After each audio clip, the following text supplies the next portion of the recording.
Chapter 1. അന്ന് രാത്രി റിയ എന്നെ വിളിച്ച് സൈക്കോ ശ്യാം ജയിലിൽ വയലന്റ് ആയി ബിഹേവ് ചെയ്യാന്ന് പറഞ്ഞതിന് മുന്നേ തന്നെ ഈ ലോകത്തിലെ എല്ലാ സീരിയൽ കില്ലറിനെയും കുറിച്ച് ഡീറ്റെയിൽഡ് ആയിട്ട് ഞാൻ പഠിച്ചു. സൈക്കോ ശ്യാം അതിലൊരുത്തനായിരുന്നു. നിന്നെ പോലുള്ള വൃത്തികെട്ട മനുഷ്യന്മാരെ കൊല്ലാൻ വേണ്ടി ഞാൻ തന്നെയാ സൈക്കോ ശ്യാമിനെ ജയിലിൽ നിന്ന് രക്ഷപ്പെടുത്തിയത്. എല്ലാരും പുറത്തേക്ക് പോ. നീ സൈക്കോ ശ്യാം അല്ല, rank holder Shyam Sundar, BE gold medallist. I know your history. നിന്റെ മനസ്സിലുണ്ടായ മുറിവ് കൊണ്ടാ നീ ഒരു ക്രിമിനലായി മാറിയത്. ഈ പോലീസ് ഡിപ്പാർട്ട്മെന്റ് നിന്നെ പോലുള്ള മനുഷ്യർക്ക് നല്ലവനായി ജീവിക്കാൻ ഒരു അവസരം നൽകില്ല. നിന്നെ പോലെ ടാലന്റഡ് ആയിട്ടുള്ള ഒരു സ്റ്റുഡന്റ് സാഹചര്യത്തിന് ബലിയാടായി ജയിലിൽ നരകയാതന അനുഭവിക്കാൻ പാടില്ല.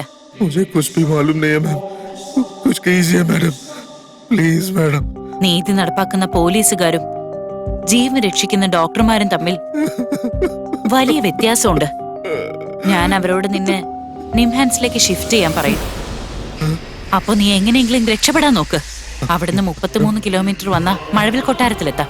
കേസൊന്ന് ഒതുങ്ങുമ്പോ ഞാൻ നിന്നെ എങ്ങനെയെങ്കിലും ദുബായിലേക്ക് അയക്കും. നീ ശ്യാം സുന്ദറായിട്ട് ഈ ലോകത്തിലെ നല്ലൊരു മനുഷ്യനായിട്ട് ജീവിക്കുന്ന എനിക്ക് വാക്കതാ. മാഡം പറയുന്ന പോലെ എന്ത് വേണമെങ്കിലും ചെയ്യാം. ഭഗവാൻ കെ സ്വരൂപോ മാം. ഇത് നിന്റെ സേഫ്റ്റിക്ക് വേണ്ടിയാ.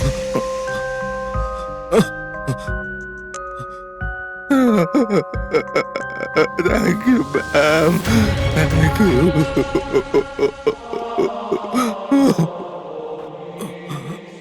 ഞാൻ പറഞ്ഞ പോലെ പോലീസുകാർ അവനെ നിമാൻസിലേക്ക് ഷിഫ്റ്റ് ചെയ്തപ്പോ അവൻ എങ്ങനെയോ അവിടുന്ന് രക്ഷപ്പെട്ടു. അവിടുന്ന് റെയിൻബോ കൊട്ടാരത്തിലേക്ക് വന്ന് അവൻ എന്നെ കണ്ടു. എന്റെ അമ്മ വീട്, ഇതേ കൊട്ടാരം, ഇതേ സ്ഥലം. ഇവിടെ വന്ന് അവൻ എന്നെ കണ്ടു. കേസ് ഒതുങ്ങിയ ഉടൻ ദുബായിലേക്ക് അയക്കാന്ന് പറഞ്ഞ് ഈ വീടിന്റെ ടെറസിലുള്ള ഒരു റൂമില് ഞാൻ അവനോട് താമസിക്കാൻ പറഞ്ഞു. ഈ കാണുന്ന മഴവിൽ കൊട്ടാരത്തിലെ ഒരു മുറി.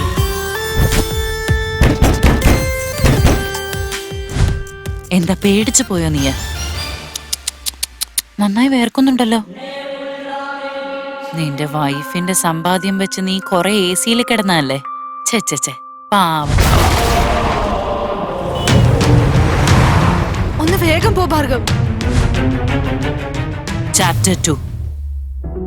അന്ന് രാത്രി ഞാൻ നിന്നോട് മരുന്ന് കഴിക്കണമെന്ന് പറഞ്ഞുകൊണ്ടേ ഇരുന്നത് എന്തിനാന്നറിയോ? നിന്റെ തലവേദന പോവാൻ വേണ്ടിയല്ല, തലവേദന വരാൻ വേണ്ടിയാ. അന്ന് രാജശേഖരനെ ഞാൻ വഴിയിൽ വെച്ച് കണ്ടു. ഒരു വേശ്യയ്ക്ക് വേണ്ടി നല്ലവളായ സ്വന്തം ഭാര്യ ഉപേക്ഷിച്ചു അന്ന് അവൻ എന്നോട് പറഞ്ഞു. അവനെ അവിടെ വെച്ച് കൊല്ലേണ്ടതായിരുന്നു. അവന്റെ ആ തലതെറിച്ച ജീവിതം അന്നേ അവസാനിപ്പിക്കണമെന്ന് ഞാൻ കരുതിയതാ. പക്ഷെ നീ ആ ടാബ്ലറ്റ് കഴിച്ചു എന്നറിയാൻ വേണ്ടി മാത്രമാണ് ഞാൻ അന്ന് ആ വീട്ടിലേക്ക് വന്നത്. അതുമാത്രമല്ല, രാജശേഖർ സേഫായി വീട്ടിലെത്തിയെന്ന് നിന്നെ അറിയിക്കണമെന്നും എനിക്കുണ്ടായിരുന്നു. അതുകൊണ്ട് അവൻ വീട്ടിലെത്തിയ ഉടനെ എന്നെ കോൾ ചെയ്യണമെന്ന് ഞാൻ അവനോട് പറഞ്ഞത്. ഞാൻ പറഞ്ഞ പോലെ തന്നെ അവൻ വിളിച്ചു. നീ തലവേദന കൊണ്ട് കഷ്ടപ്പെട്ടിരിക്കുമ്പോ ആ പൊട്ട മോഹനേട്ടനോട് ലെഫ്റ്റ് റൈറ്റ് സെന്റർ എന്നൊക്കെ പറഞ്ഞ് ഞാൻ കൺഫ്യൂസ് ചെയ്യിക്കായിരുന്നു. മെഡിക്കൽ സ്റ്റോറിലേക്ക് ഞാൻ തന്നെ പൊക്കോളാന്ന് പറഞ്ഞ് രാജശേഖരന്റെ വീട്ടിലേക്ക് ഞാൻ പോയി. അവനെ അവിടെ വെച്ച് തന്നെ തീർത്തു. സൈക്കോ ശ്യാമിന്റെ സ്റ്റൈലിൽ ഞാൻ അവനെ കൊന്നു. അവന്റെ വിരലുകൾ മീനുകൾക്ക് വിശപ്പ് മാറ്റാൻ കൊടുത്തു ഞാൻ. നിനക്കും അഞ്ജലിക്കും മനസമാധാനക്കേട് ഉണ്ടാക്കാൻ വേണ്ടി അഞ്ജലിയുടെ വിസിറ്റിംഗ് കാർഡ് അവിടെ വെച്ചിട്ട് പോന്നു ഞാൻ.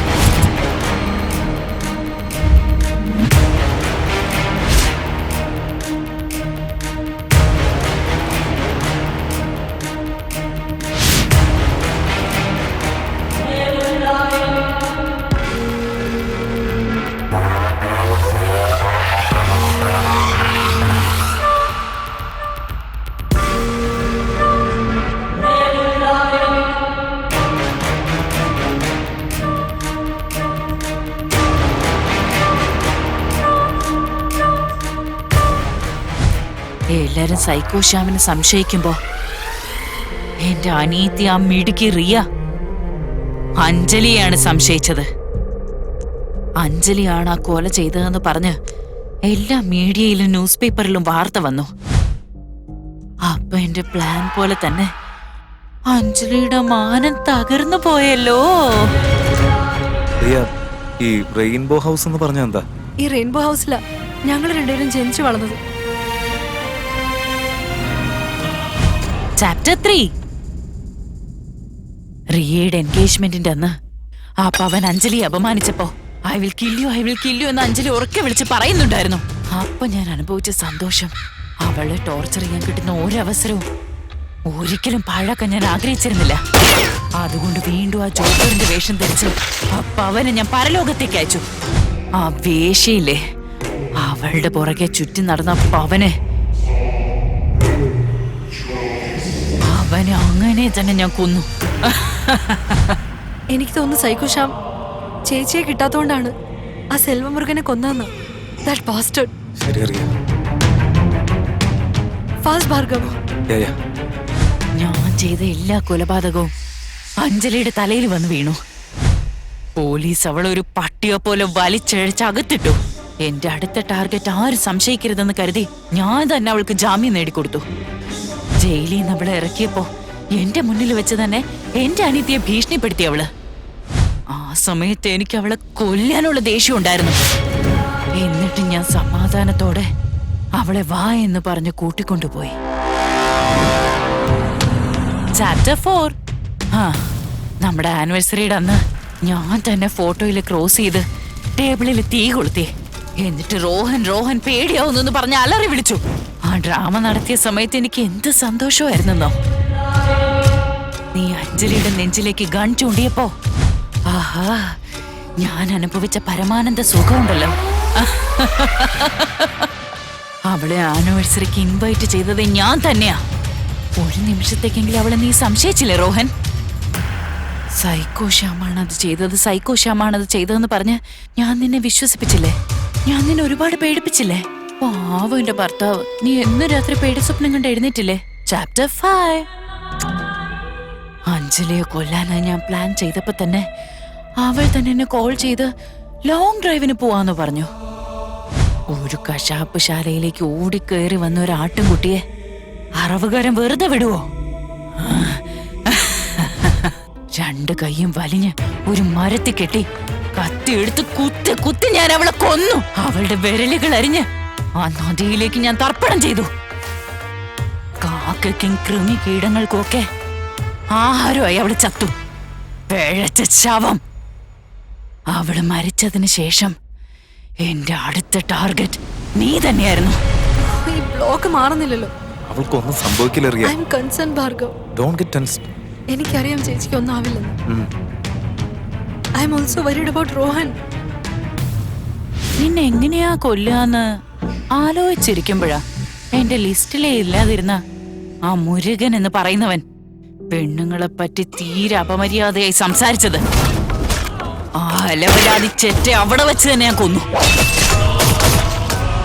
Don't worry Riya. കൂൾ. നമ്മൾ 5 മിനിറ്റിനുള്ളിൽ അവിടെ എത്തും.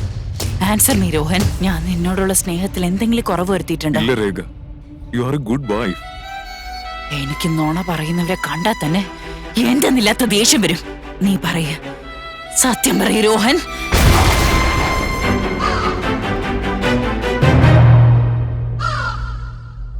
അഞ്ജലി എന്നെ പറ്റിച്ചിട്ട് പോയി രേഖ. അവളെ എന്നേക്കുമായി മറന്നിട്ട് നിന്റെ കൂടെ ഹാപ്പി ആയിട്ട് ജീവിക്കണമെന്ന് ഒരുപാട് ഞാൻ ആഗ്രഹിക്കുന്നുണ്ട്. അഞ്ജലിയോട് ശാരീരികമായി അടുത്തു എന്നുള്ളത് സത്യമാ. പക്ഷെ മനസ്സുകൊണ്ട് ഞാൻ ഇന്നും നിന്നെ മാത്രം സ്നേഹിച്ച രേഖ. വിഷം തന്ന് കൊല്ലാനുള്ള സ്നേഹമല്ലേ രേഖ? ദയവേത് നീ എന്നോട് ക്ഷമിക്ക്. ഒരേ ഒരു തവണ എന്നോടൊന്ന് ക്ഷമിക്ക്. നീ ഒരേ ഒരു തവണ ജീവിക്കാനുള്ള അവസരം താ please Rekha. I truly love you Rekha. Please Rekha. ഞാൻ നിന്നെ എന്തുമാത്രം സ്നേഹിച്ചെന്നറിയോ നിനക്ക്? എന്തിനാ എന്നോട് ഇങ്ങനെ ചെയ്ത രോഹൻ? I'm sorry രേഖ.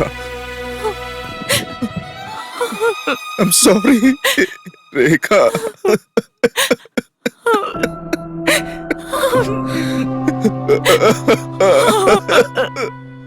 ദയവേത് എന്നെ ഒന്നും ചെയ്യരുത്. ഒരവസരം രേഖ, എന്നോട് ക്ഷമിക്കും രേഖ.